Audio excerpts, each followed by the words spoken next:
Today's talk is part of our lecture series, Conversations in Forest History. Our guests today are Paul Bonesteel and Janet McCue. Their presentation today comes from their book, George Masa, A Life Reimagined, which was published by Smoky's Life this past fall. And with that, I'm going to turn things over to our guests. Well, thank you, Jamie, for inviting us to this webinar with the Forest History Society community.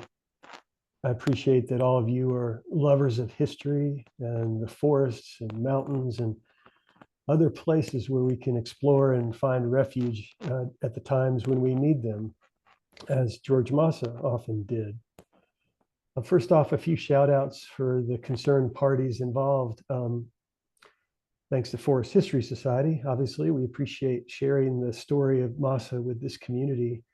The book would not be possible without Smoky's Life, an organization that is essential for supporting the Great Smoky Mountains National Park, and in many, many ways, like this book, and a lot of the research that went into this book. This book took a big team, but at its core was Janet and I's co-writing relationship, and that was obviously essential. It was researched and written through the pandemic and a series of very significant personal challenges and losses that we both have had to lean on each other during the writing and the work. It served us both, I think, to have Masa and the work and the story in our lives during this time. And the passion for our friend George united us in this purpose. Today, we're going to give you a look into Masa's story and the writing of the book at times, using our observations and some excerpts from the book.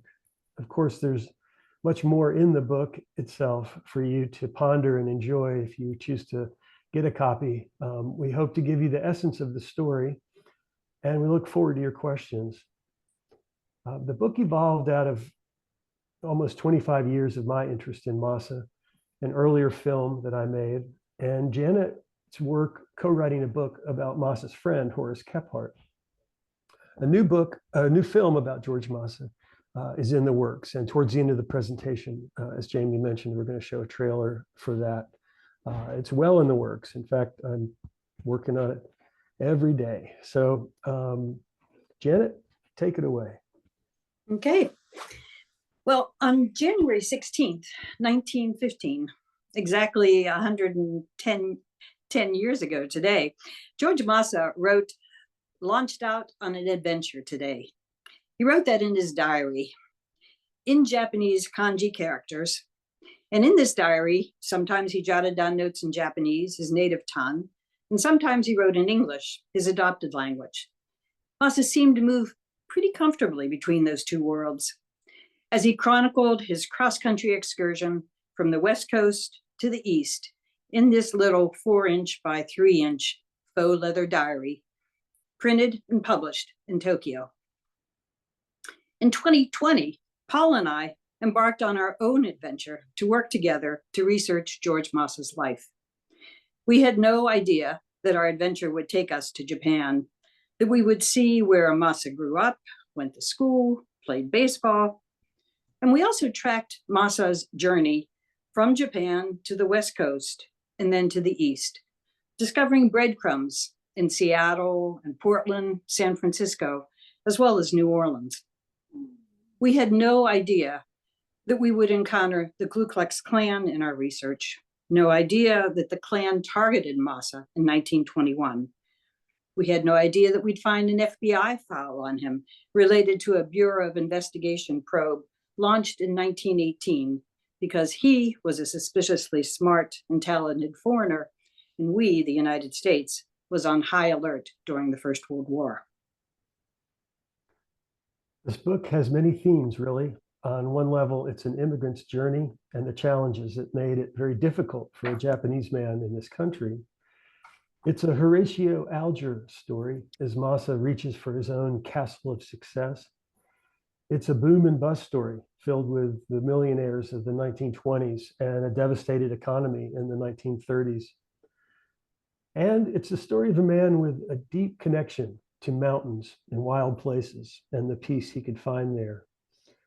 He was a conservationist who worked to preserve, celebrate, and protect the landscapes here and help make Great Smoky Mountains National Park and the Appalachian Trail. As the title implies, Masa reimagined his life in leaving Japan, his family, his friends, for deeply personal reasons. He moved first to the West Coast, where he lived for about 10 years. But he reimagined his life again when he was forced to leave the vibrant Japanese communities in Portland and Seattle to come to Asheville, where he first worked in the laundry room of the Grove Park Inn and then as a valet. Then he set his sights higher and he reimagined his life as a professional photographer, later saying he worked like hell and studied like hell to become someone who would be hired by the most prominent people in Asheville and create images that would change America. Underlying his success as a photographer and the reasons for these reimaginings, he had deeply private motivations that are explored and revealed in our book. A quote from the prologue: James Atlas asserted that a biographer's purpose is to show what other factors besides genius contributed to the making of an artistic life. What factors influenced the man we know as George Masa to come to this country? What motivated him to dedicate the last decade of his life to protecting the landscape that had become his adopted home? Who were his friends, his betrayers? This biography attempts to reveal these other factors that motivated the energetic and likable young man who arrived in Asheville in 1915. Masa died in 1933. He was only 48 years old. And 6 days after he died, Glenn Naves, who worked for one of the Asheville newspapers, wrote to the Japanese ambassador asking for help in finding Masa's family in Japan. He asserted that, and I quote, Masa was one of the finest and most noble characters I have ever known, that he was loved by hundreds of men and women, many of them leading citizens in this mountain section of our state of North Carolina. Naves sent newspaper clippings about Masa. He told the ambassador that he was a brilliant photographer, an advocate for the Great Smoky Mountains National Park, and an avid hiker who scouted, mapped, and marked the southern portion of the Appalachian Trail. This document was found in the Ministry of Foreign Affairs in Tokyo, where Paul and I saw the original letter written by Glenn Naves. We also reviewed the results of the search done by the Tokyo Metropolitan Police Department, who searched Tokyo precincts, Meiji University records, and they found no record at all of anyone with the Japanese name of Masaharu Izuka, the Japanese name Masa used before going by George Masa as his professional name in the 1920s. 90 years later, Paul and I, just like Glenn Naves and the Tokyo police, launched our own quest to find out more about George Masa. We didn't know if we'd fare any better than the Tokyo police, but we knew we had to try. We did have what we hoped would be an ace up our sleeve, and it turned out to be a Rosetta Stone of sorts, a cache of letters that were found in a house in Asheville years ago, where Masa had kept a room and was his final home. They surfaced a few years after my film, The Mystery of George Masa, had been broadcast, and I had then had them translated. But at the time, they seemed related, but were so complex and convoluted, I knew they would require deep research on a genealogical and cultural level to make sense of their connection to George Masa's life.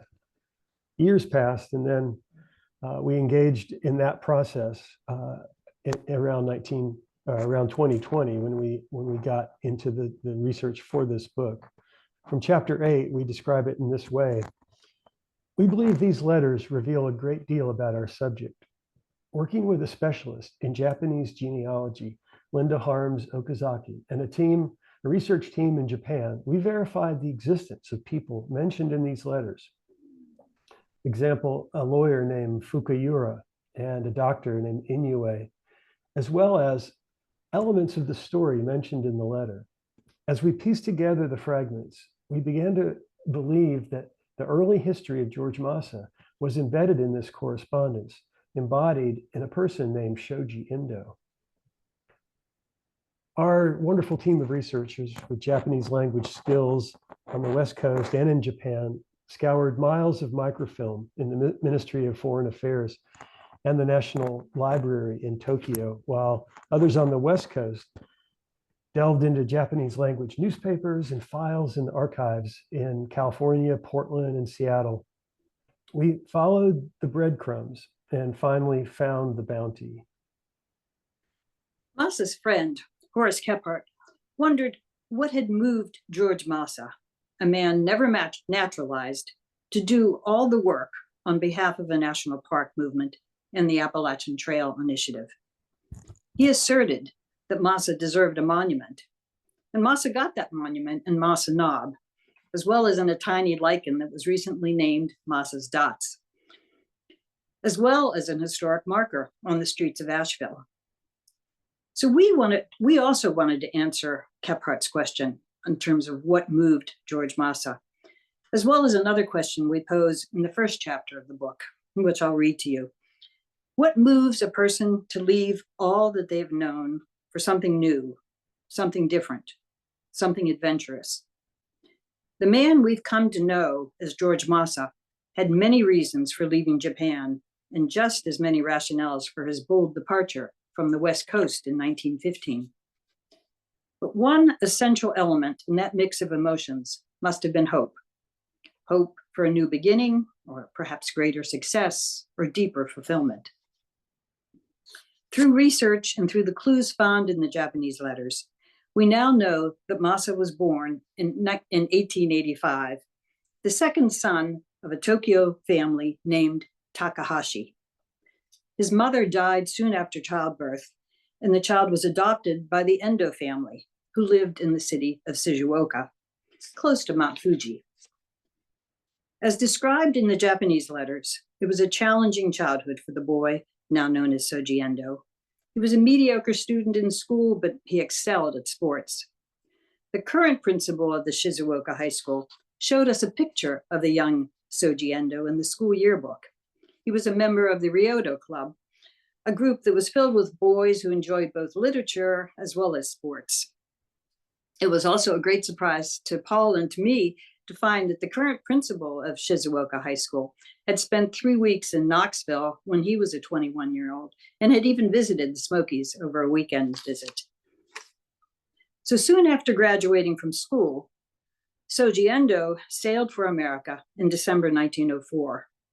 He was turned away, though, at the port of San Francisco because of an eye infection and forced to return to Japan. He enrolled at Meiji University, but when he was 21, he quit college and tried once again to come to the States. This time, he succeeded. Endo lived in Seattle and then Portland, settling into the communities known as Japan towns, where he worked and he played hard. One of the most surprising discoveries for us was learning that George Masa was a talented baseball player. Here's what the Oregon Daily Journal had to say about him on March 30th, 1914. Endo, the Mikado center fielder, is a good player. He's a splendid fielder, and he made the most sensational catch of the game when he grabbed a drive from Stepp's bat in the 5th inning with one hand after a long run.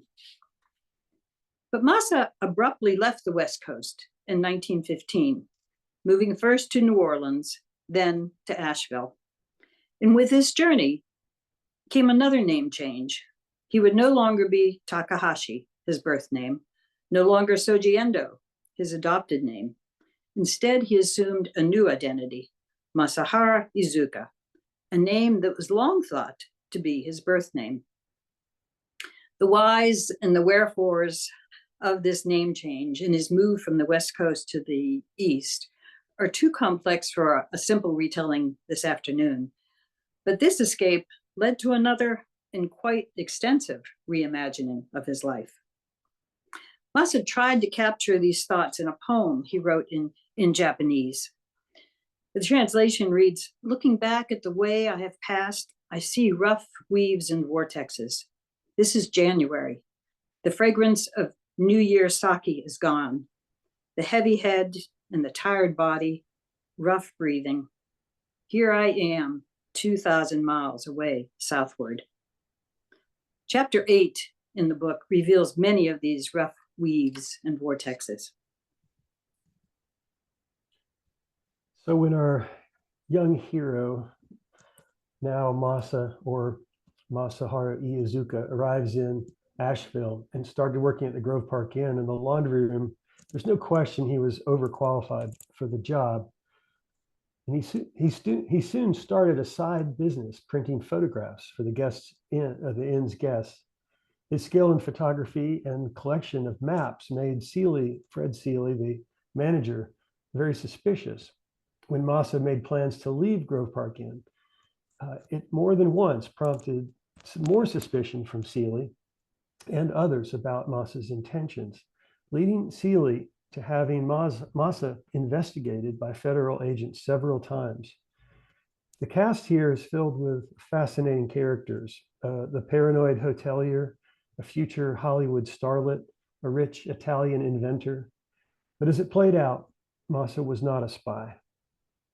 He worked briefly for an established photographer in Asheville named Herbert Pelton, but then established his own studio, which was prominently located on Pack Square in downtown Asheville.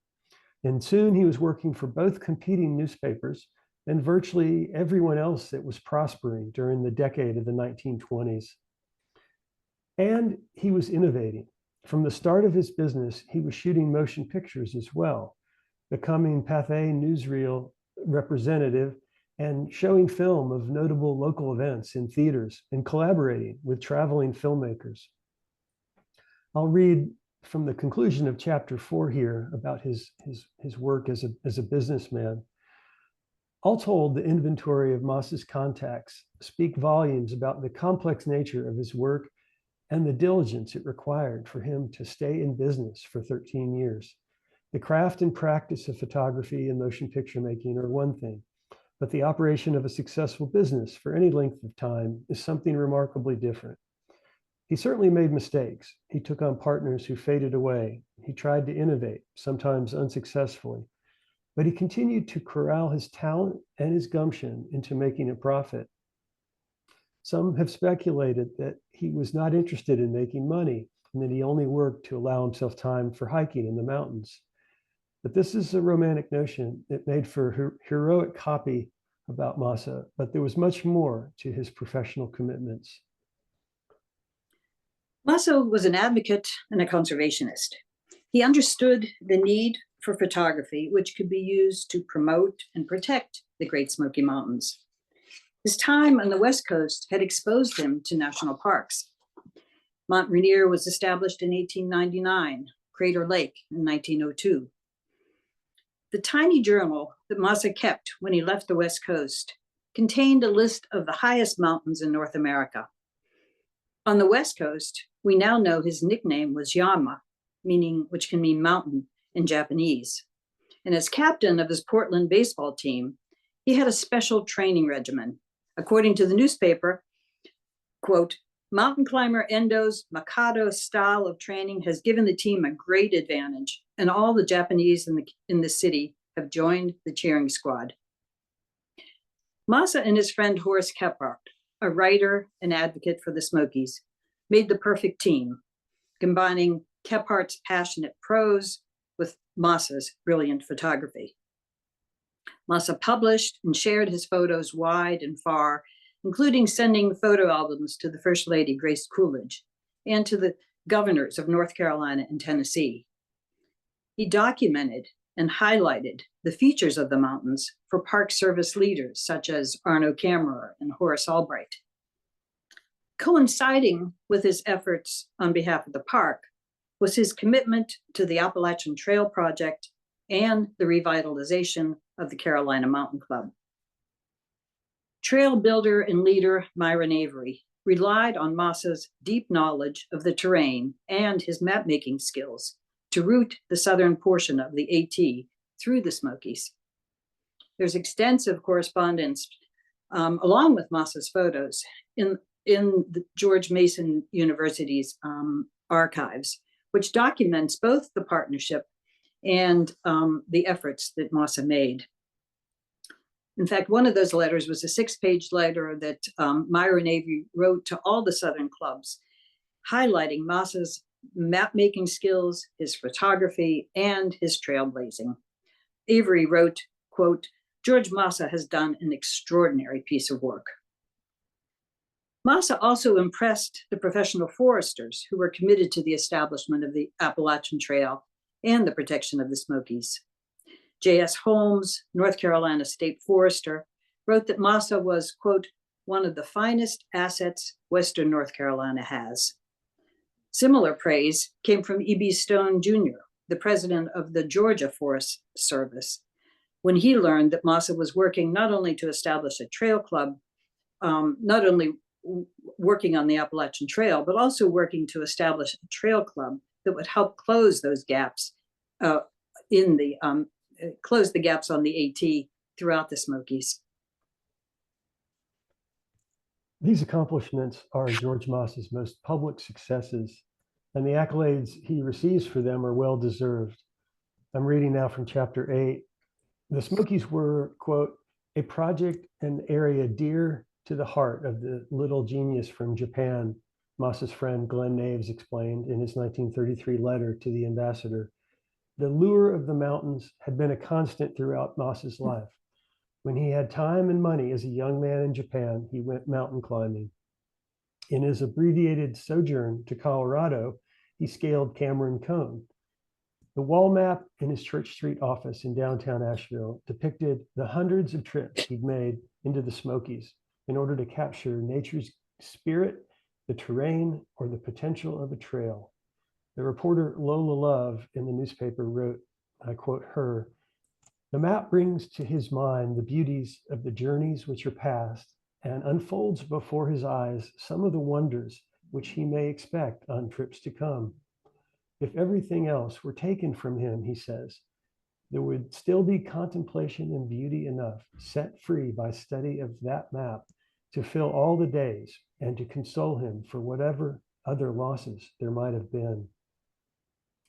The losses were significant: a homeland, a family, a wife while in Portland, a culture, Pacific Coast friends. But as he started over in Asheville, but he started over in Asheville. But the past, as recorded in these Japanese letters and bits of poetry, stayed present, and perhaps the past haunted him. It may have also inspired him to bring success to his community. When Masa died in 1933, 100 friends gathered under a sea of black umbrellas came to Riverside Cemetery to mourn his passing. He had made his mark on his adopted country. When Paul and I traveled to Japan together to meet the researchers, we soaked in the culture, fumbled through the language, hiked some of the mountains that Masa knew as a young man, and tried to absorb the nuance of a beautiful country and its civilization. We were also hoping that both the book and the new film that Paul is making would help tell Masa's story to the Japanese community, and that they too would celebrate Masa. When we were in Shizuoka, we were interviewed by Masa's hometown newspaper. We shared the Masa story with the reporter, highlighting his contributions to his adopted country. The civic leader, George M. Stevens, wrote in 1961 to the North Carolina Parkway and Forest Development Commission a letter in support of naming a mountain peak after George Masa. He wrote, "Because recognition, when clearly deserved, spurs others to high public service, I join those who appear before you in supporting this honor for George Masa. The good that it can do will reach people around the world. It can say that all men are brothers when they work to preserve the beauty of nature." Writing a biography is a partnership between Paul and me, but also a partnership with our subject, George Masa.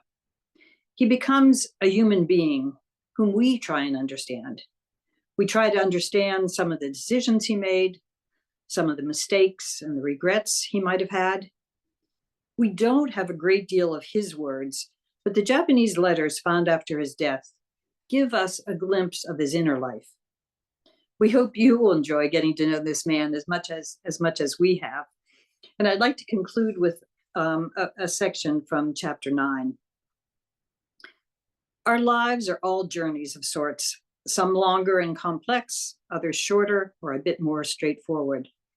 And we are all, at times, the hero in our own story. How can it be any other way? We grow up knowing only a certain reality, and then face decisions and junctures that lead us in new directions, choices and redirections. The boy who sought in vain for the affection of his adopted family and would run through the village streets in the shadow of Mount Fuji chose to go to Tokyo.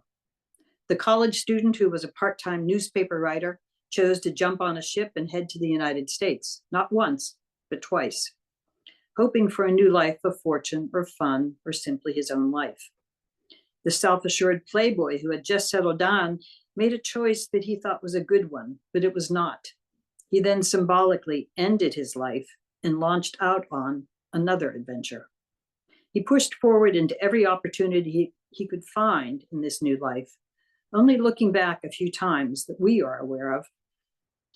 He paraphrased a well-known proverb. Masa wrote, "Opportunity's head hair grows only in the front. So when it toward you, can grab it easy. But when he passed, can't catch him because back ahead is bare." Masa embraced the opportunities in his new life, never surrendering and never taking shortcuts. He grasped what was important to him. He found new ways to use his talents, his vision, his personality, his intellect, and his leadership.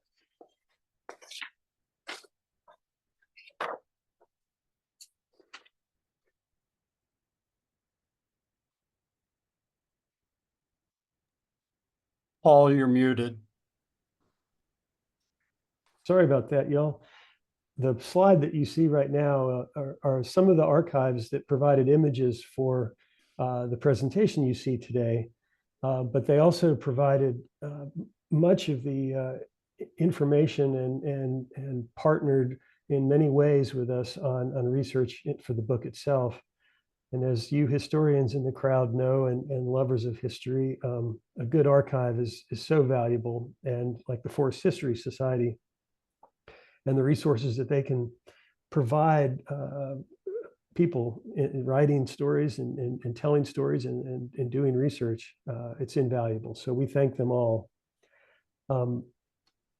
And as it has been mentioned, I'm a filmmaker, and the fascination into Masa has now gone, not just doubled down with a book, but tripled down with another film. And we are working on that. And as we got into the research, I just couldn't imagine finishing the book and not presenting some of the new information, especially in a new form. And our journey was so interesting to write the book and to do this research that is partly incorporated into this new story. So the film will take you high into the mountains here and in Japan, and some of these archives that I was just speaking about. So let's show the trailer, and then we'll come back and take questions, which we very much look forward to.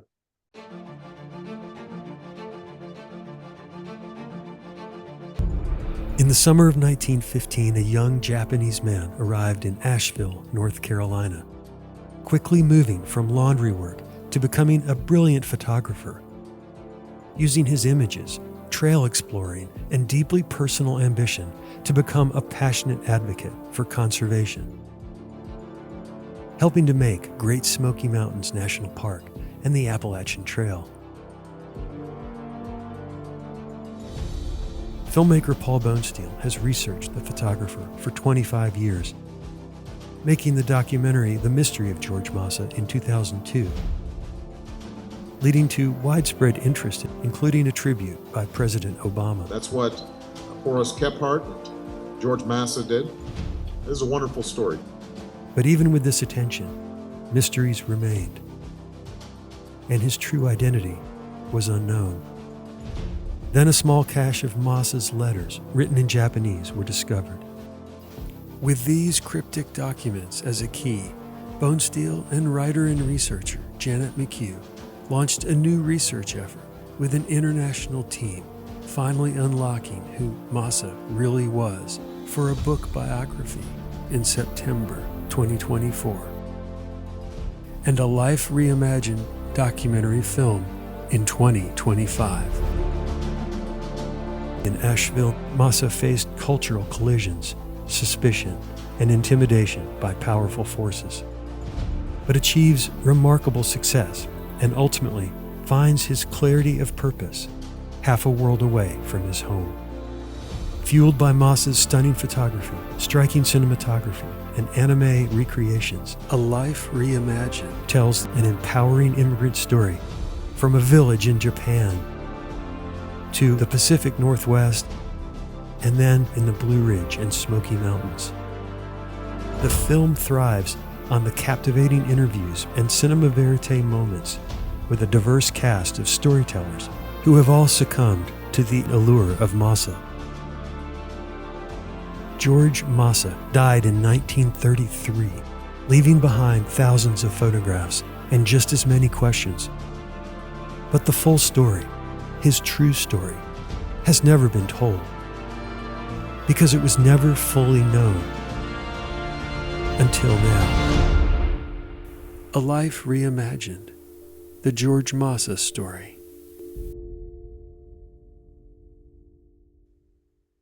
All right, Paul, get to work. Edit that film. That's just stunning.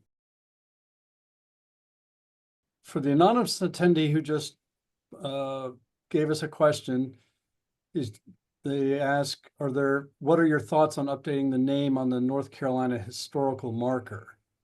So if you could talk a little bit about that marker and where it is and how just a thumbnail background on how that marker came about, and then your thoughts on whether it should reflect his birth name. I'll point that to you, Paul, since you live there in Asheville.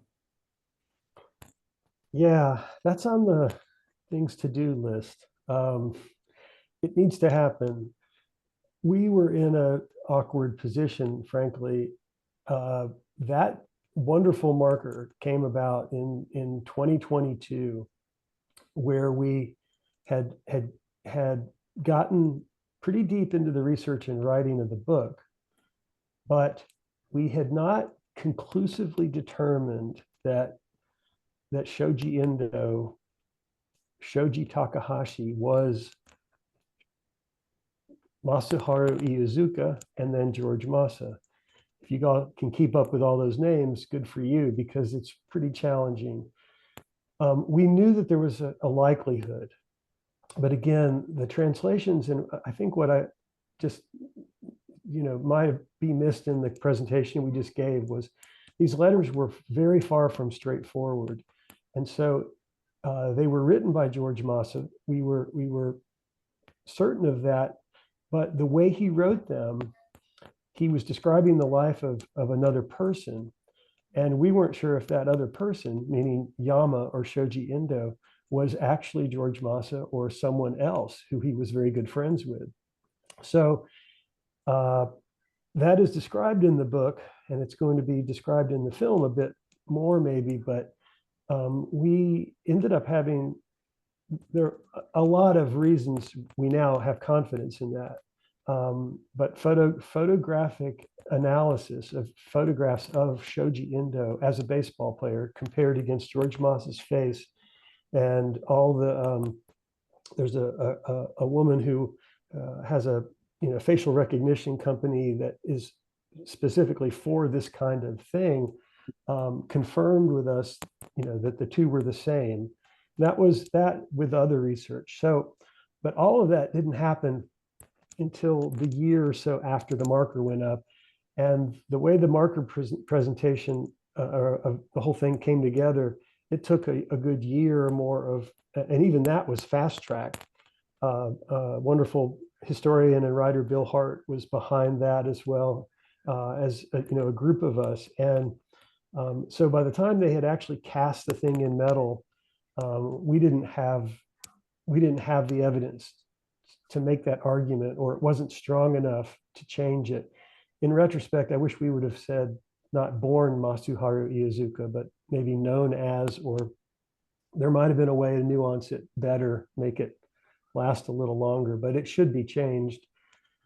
Like anything in state government, it may be difficult, but we will head that up. It's on the list. Okay. And I want to thank Mary Standard, who lives in Montreat, North Carolina, for that question, as it turns out. So Mary, thank you for that.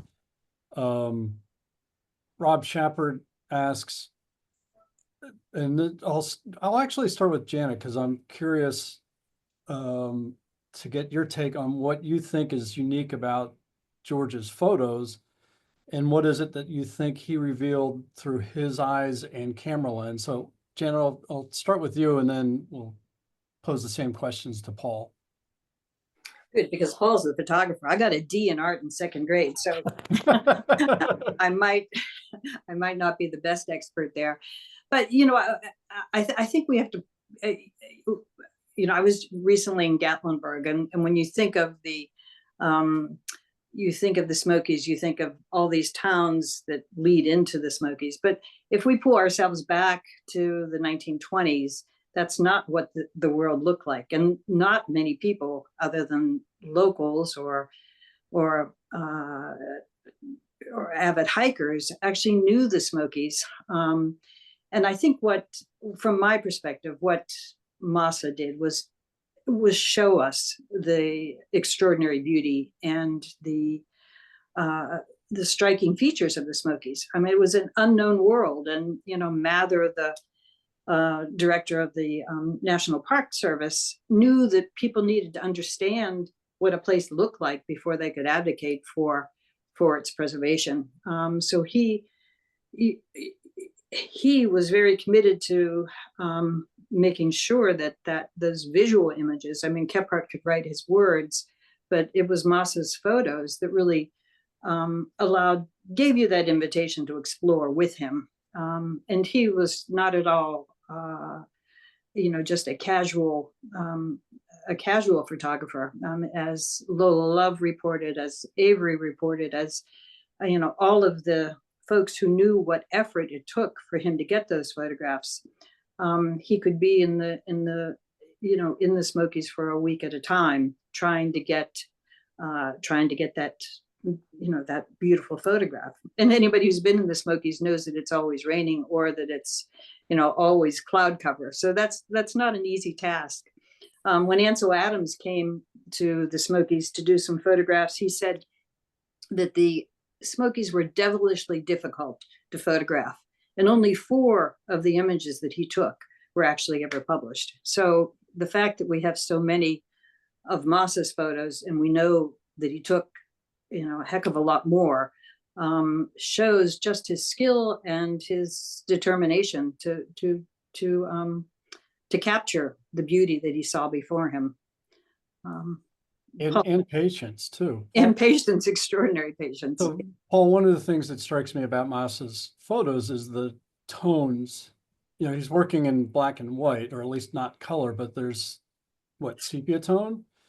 Can you talk a bit about that side of his photos?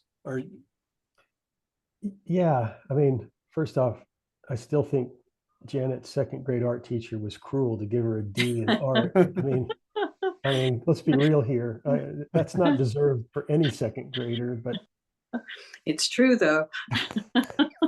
She is an artist with words, I will say. That her writing, both and to remind everyone that she wrote a biography of George Kephart, and that is Horace. Horace. George's son was a forester though, but Horace. Sorry, Horace.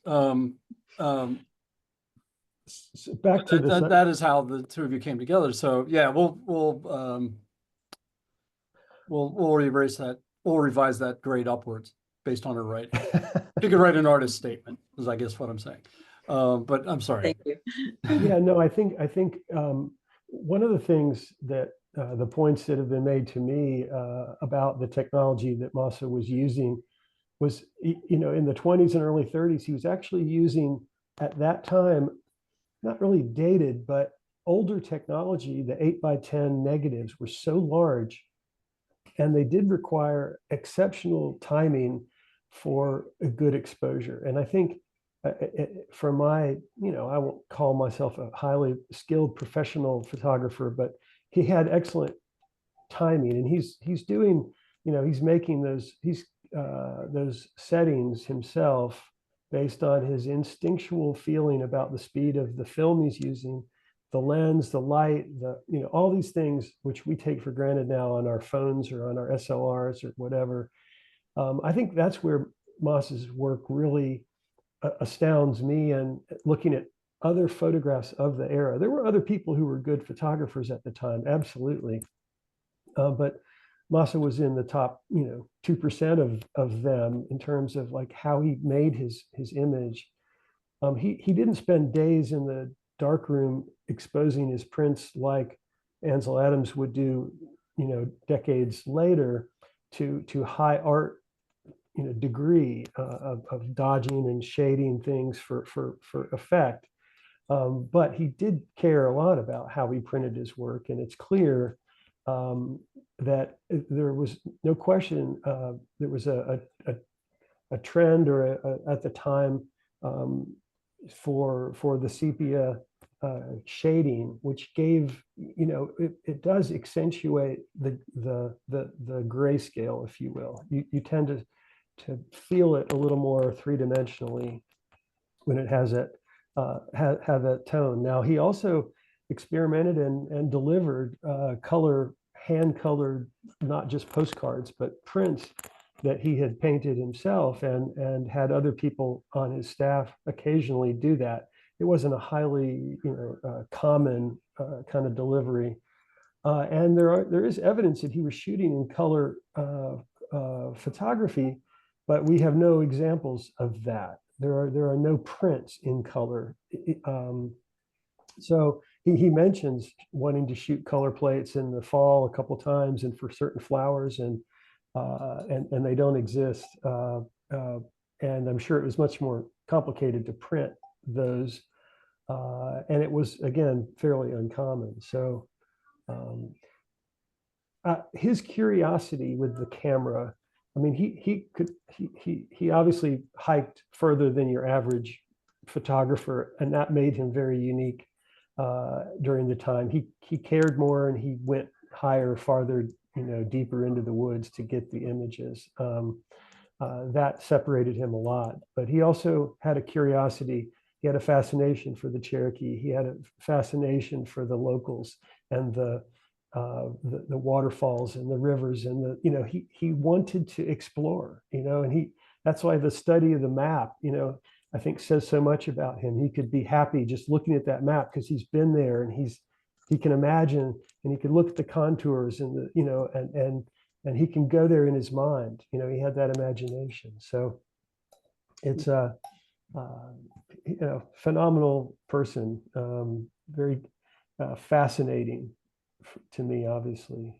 Yeah, and I should say that not only are you desiring to find color photos, but the film footage that he shot, the two of you, and no one else has been able to uncover. So if folks have any leads, please reach out to Paul or Janet and let them know where they might find this film footage.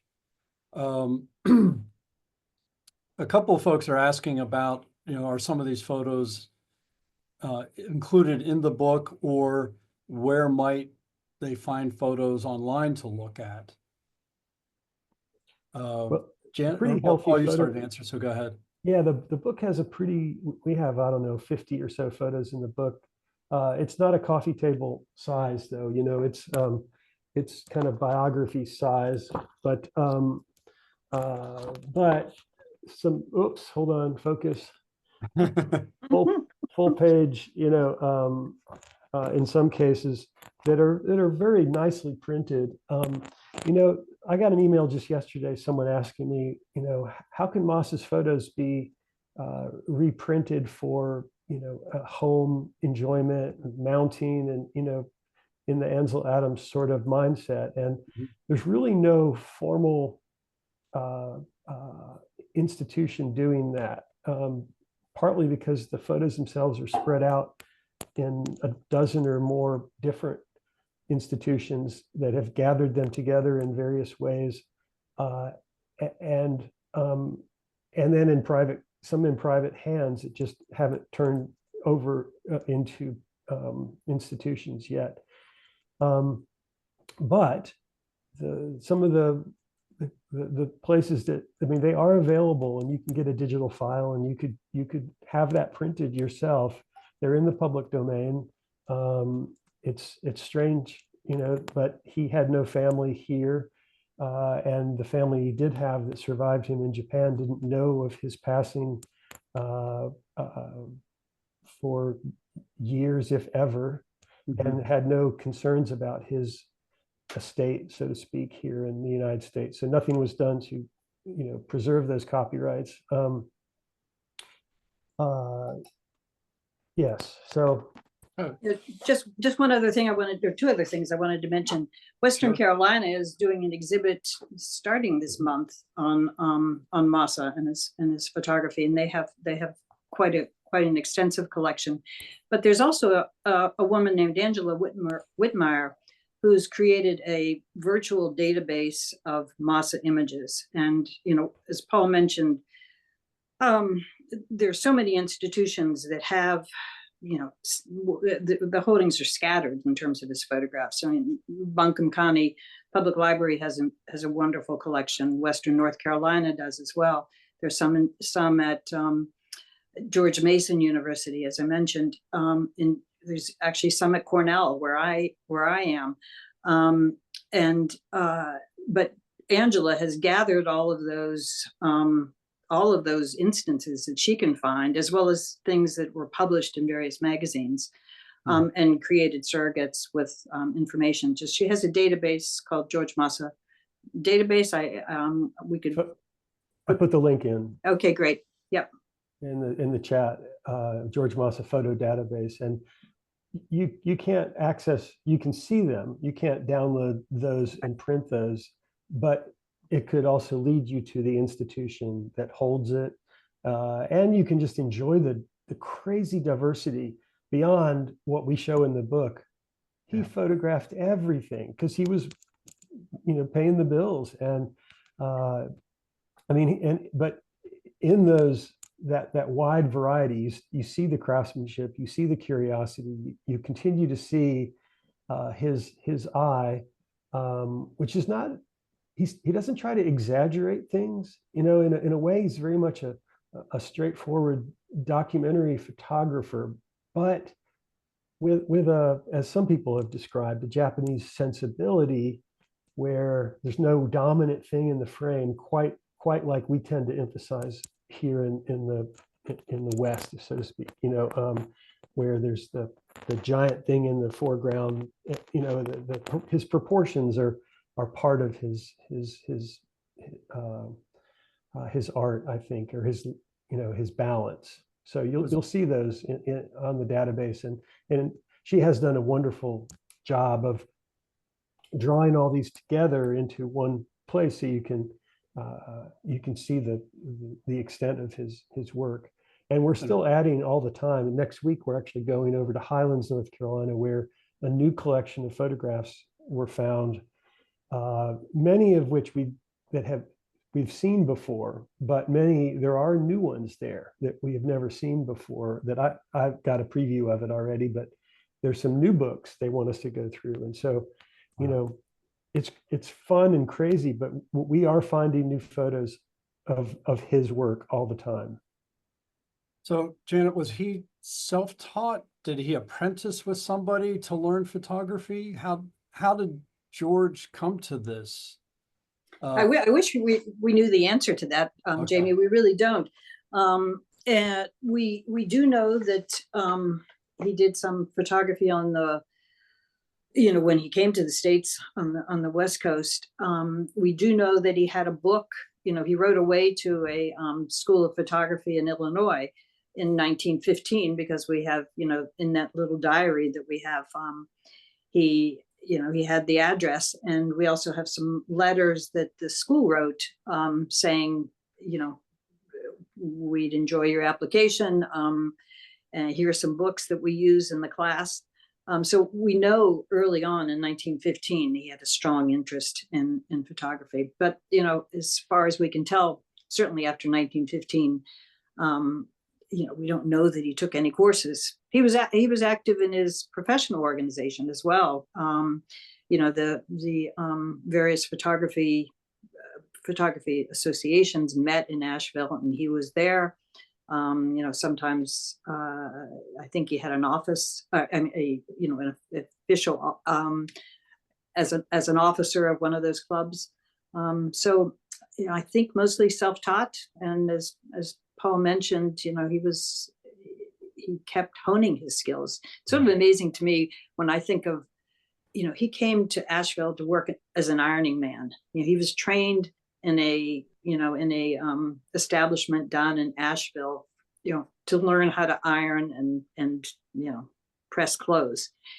And I think of those 18 years that he spent in Asheville. He died in 1933, so it was 18 years. And starting off as an ironing man, and then being hired by Edith Vanderbilt to photograph his estate, to be hired by Ellington to photograph for the architectural record. It wasn't for any just a little local exhibit. He was hired for the professional magazine to showcase Ellington's work. To me, it's just an extraordinary transformation and dedication that led to that, ironing man becoming the photographer that he was. So Matthew Calloway asks, so we know George arrives in 1915. The next year, the following year, there's a historic flood in Asheville. And there are photos documenting that. But Matthew asks if George left any impressions of the flood and its aftermath. And I'll just add on to that. Was he already using a camera then? And do you know if he captured any of that disaster? He did. And there are probably about a dozen or so photographs that he took with a borrowed camera, best we can tell, either from the Creasman family that he had met and was living with then, because they appear in their family photo album, or he might have borrowed it from Fred Seeley or some other guest of the inn that he had gotten to know. But he clearly had not a professional camera, but a camera of the day, and did take flood photos. And there are other flood photos, that are frankly, better than Masa's in terms of scale and quality. But it was interesting for us to know that he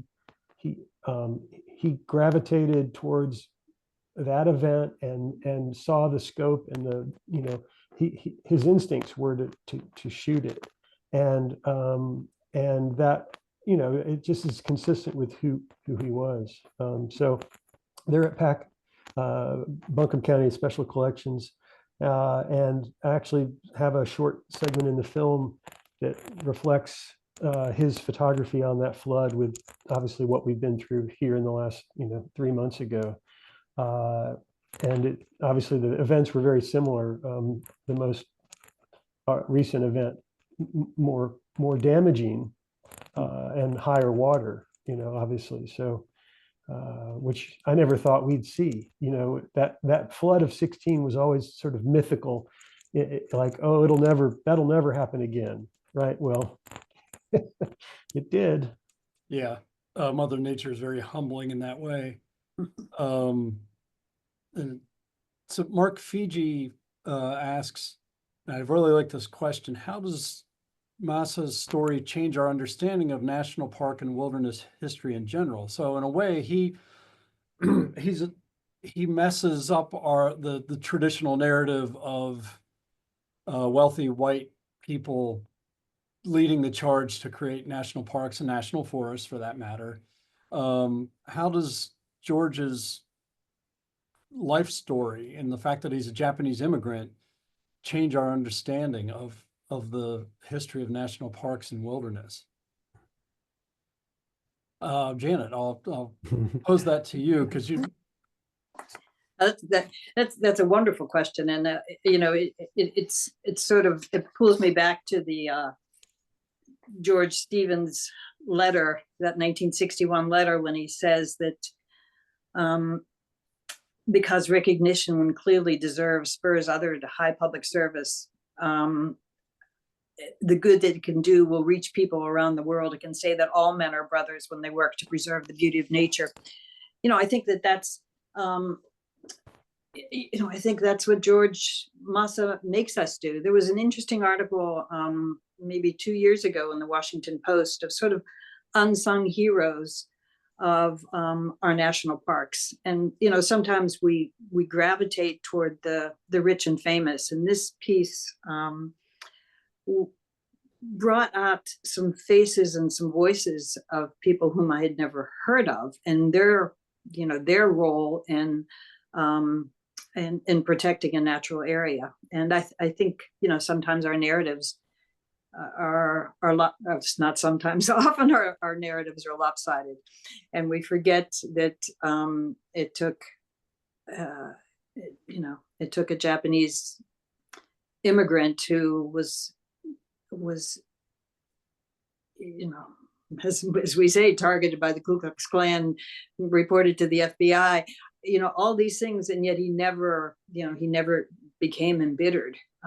Instead, he gave an enormous part of his life to protecting an area that we all enjoy. I think it's a wonderful question, and it reminds us that there are people whose contributions we need to celebrate. In addition to the $5 million that Rockefeller gave, there was a person whose photos alerted us to this beauty. So, yeah.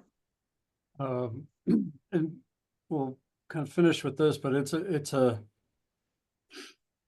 somewhat broad question, but I appreciate that it's been asked. Rebecca from California asks if you could just talk a little bit more about how he helped establish the national park and the Appalachian Trail, and with the caveat of, by all means, everyone, pick up the biography, and a reminder that if you purchase it directly from Smokey's Life, a percentage of the proceeds from the sale from Smokey's Life goes towards supporting the park itself.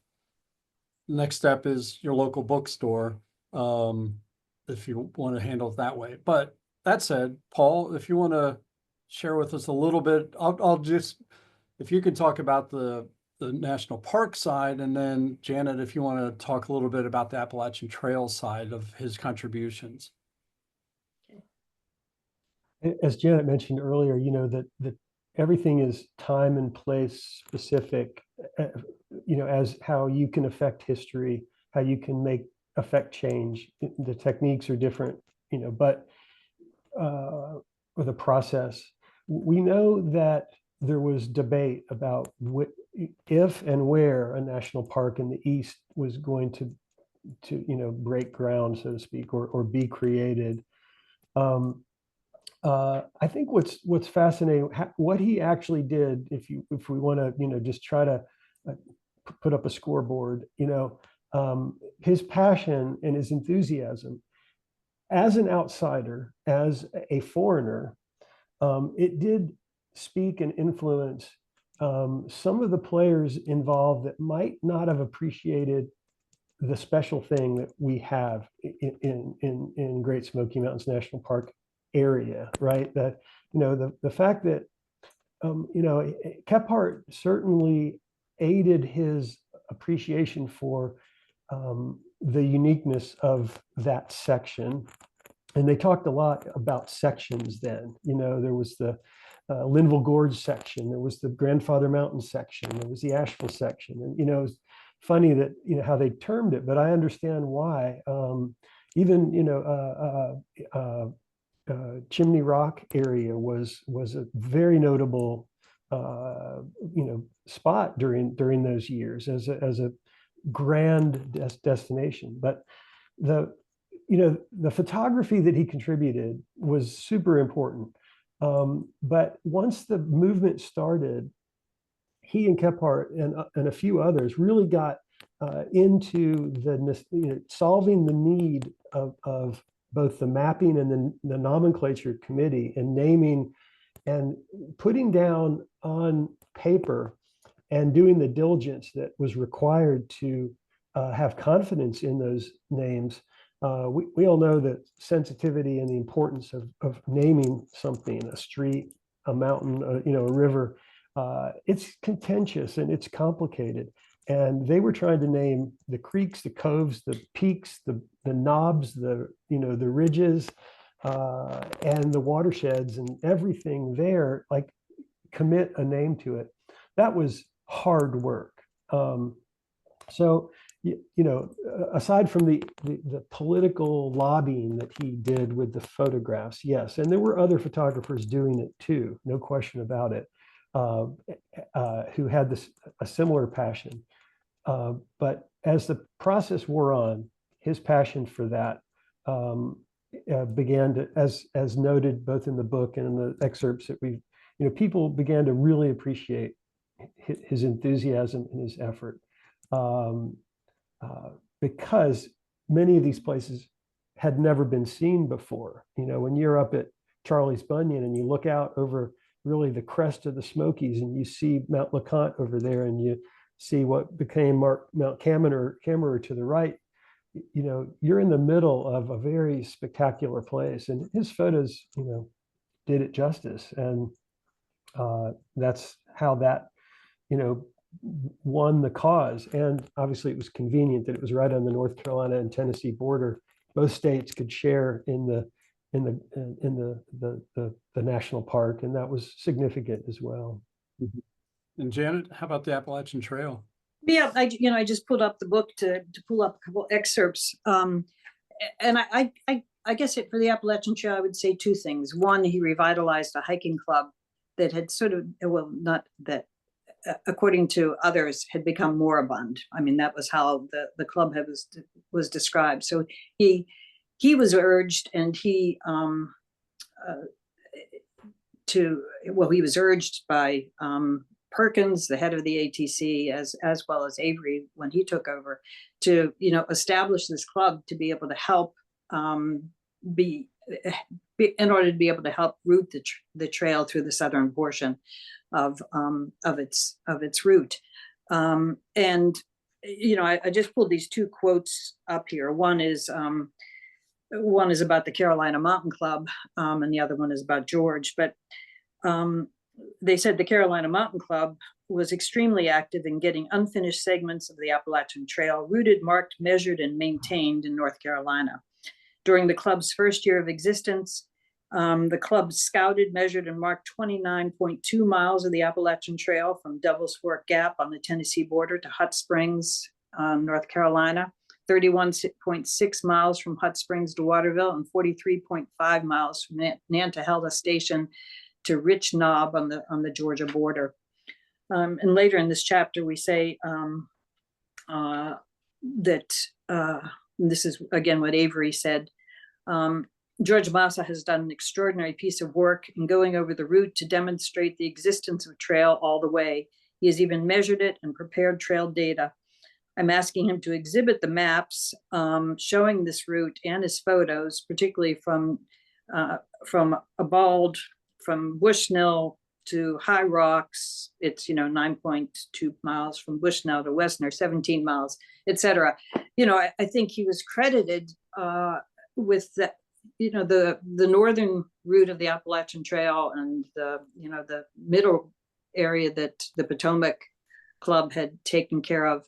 were in relatively good shape. And, Avery was driven to finish the Appalachian Trail, and that southern portion was the piece that was most undeveloped. And I think Avery and others credit Masa with both boots on the ground work, but also being able to envision, where it might be taken. So it would be manageable to finish it within the time frame that they were hoping to. Okay. Yeah, and there was also a lot of controversy in terms of how various clubs wanted it to go, and I think sending it through the Smokies and made it more difficult, but also a more extraordinarily beautiful trail.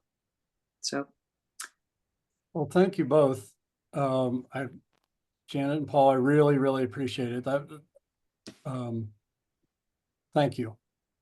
well, thank you, Jamie. It was a pleasure. It was fun for us to be able to to tell Masa's story to the 150 participants that might have been on that screen that we couldn't see. But thank you all for coming today too. Yeah, I really appreciate it. Anytime Sure. we can preach the gospel of Masa, we enjoy it, because he inspires us, and he makes me go for a hike. That's what we all could use, some high balsam air, as he called it. Get up high in the mountains. And I don't know. I went snowshoeing yesterday. what was George's saying? Oh, wait. More walk, less talk. That's right. And off your seats and on your feet. So I imagine him with the Carolina Mountain Club, which was who he hiked with, in the last maybe 10 years of his life, especially the last 5 years, probably getting a little frustrated at times with people not moving quite as fast as he wanted to move, or sitting around and taking an hour and a half for lunch when they need to get to the top of the mountain and come back down again. And, so get off your seats and on your feet. He was the leader. He was one of their leaders and beloved. Yeah. Okay. The way they memorialized him after he died, it was just remarkable how much he meant to them. And that speaks a lot. Thanks for having us.